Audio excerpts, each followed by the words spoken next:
حابه اقول لكم ازاي نعمل محشي الحله الواحده وامتى نعمله. تمام.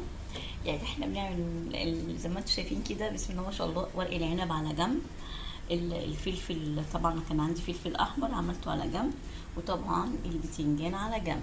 وطبعا امتى بقى بنعمله؟ لما يكون مثلا عندنا دقيه صغيره من المحشي، وعايزين طبعا مش هنوسخ حلل كتير، عايزين نجمعها كلها في حله واحده كده.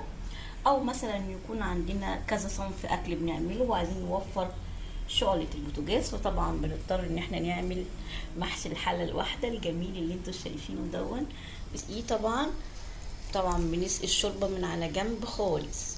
ليه بنعمل بقى كده؟ علشان ما تنزلش الشوربه على الرز، تنطر الرز بره.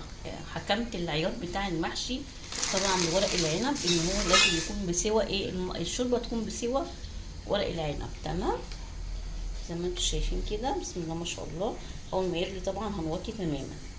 انتظروني بقى في تكنيك وتوعية للأكلات المختلفة. هنعمل مع بعض شوية أكلات بسيطة بأفكار مختلفة. شوية محشي بقى لوز اللوز على رأي واحدة صاحبتنا بحبها.